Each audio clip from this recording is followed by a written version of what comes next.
Welcome to Spotlight. I'm Liz Wade. And I'm Colin Lowther. Spotlight uses a special English method of broadcasting. It is easier for people to understand no matter where in the world they live.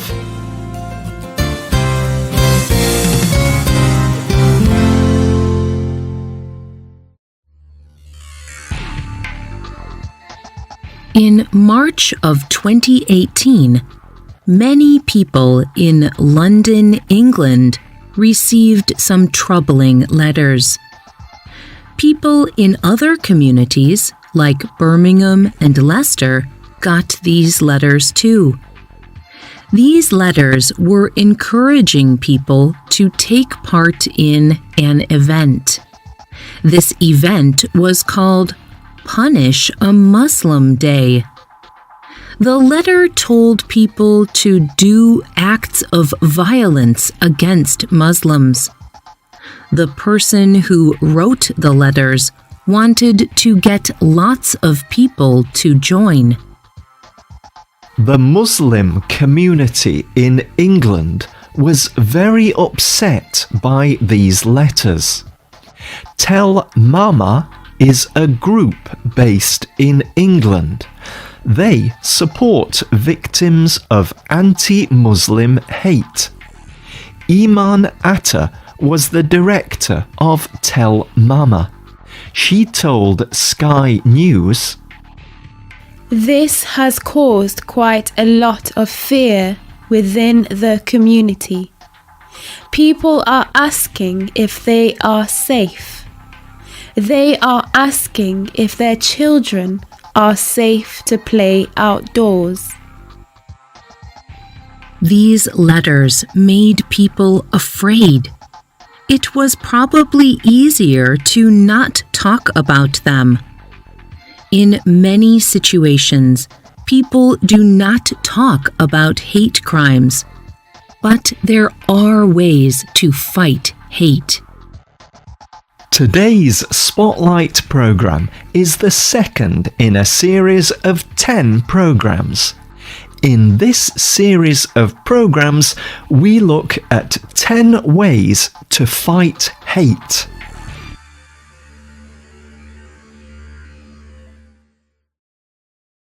Hate is powerful enough to destroy people and communities.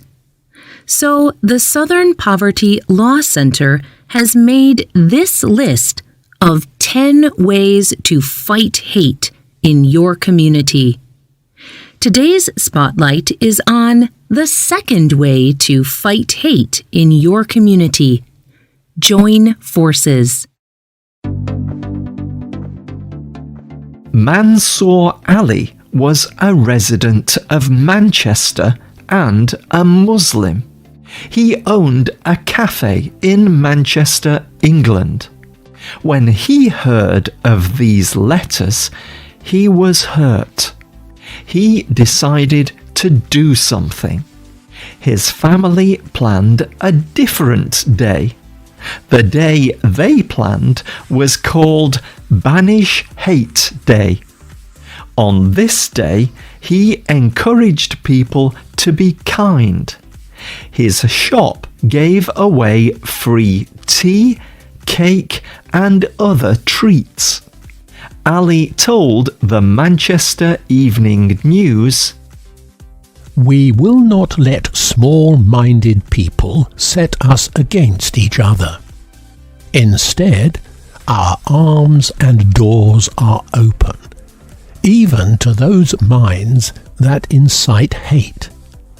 Get to know us and our community. Join us in our community work. Use that negative energy to do good." Shahab Adris heard of these letters too. He wrote another letter. But this letter encouraged people to participate in Love a Muslim Day. He encouraged people to support Muslims instead of hurting them. He suggested that people could take Muslim friends to get coffee, or invite a Muslim friend over to hang out. Muslims and non-Muslims responded to his letter. They said they would join. They created community events where people could come together and celebrate Love a Muslim Day. Adris told the Huffington Post, "In the face of extreme hatred, it is important to stay positive and show some creativity. We must rise above it. We must be active and show compassion and love to our fellow citizens."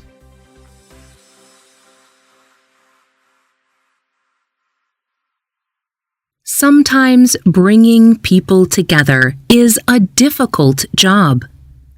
People who experience hate often feel afraid or alone. People who want to fight against hate may not know how to start. The Southern Poverty Law Center says that people should always remember one thing. People around you also want to stop hate. That is why it is so important to unite and join forces.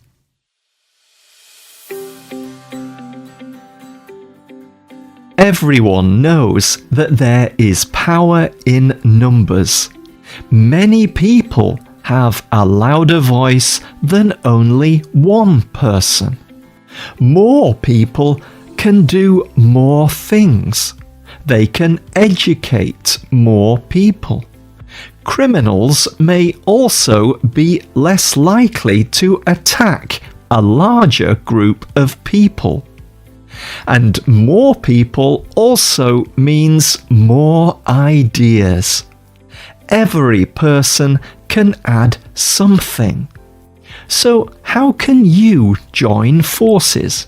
How can you find people to connect to?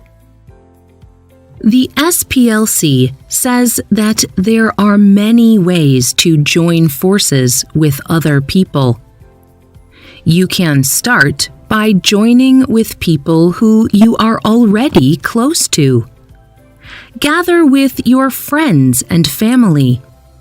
Ask the people who live near you, your neighbors, to join your group against hate. Invite the people you work or worship with. Remember also to join with people who are different to you. Uniting can bring together every person of a community. When you see hate, encourage your group to act against it. Meet together and talk about ways to make your group grow. Talk about ways to educate your community about people who are different. You can also work with larger groups in your community. What groups in your community might want to stop hate? The SPLC suggests inviting and involving women's groups, teachers, labor unions, university workers, and young people groups. Involve schools, businesses, places of worship, children, members of minority groups, and politicians. They also encourage people to involve local police. Police can watch for early signs of hate in a community.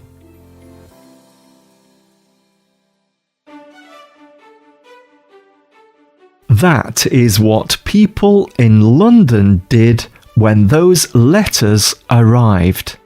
These letters encouraged people to hurt each other. They wanted to divide people. But the people in these communities did not divide. The police departments encouraged people to turn in the letters if they received them. The police went out to find who sent the letters. Angela Williams from the West Yorkshire Police told these communities, "Our communities should be careful, but do not be frightened. We are stronger when we stand together as one and will not be divided." And the community did stand together. In response, people like Mansour Ali and Shahab Adris joined forces. Some people posted on social media. They made a hashtag, "We Stand Together." They volunteered to walk people home from work or school. Some people made leaflets and online posts about what to do if you see a hate crime.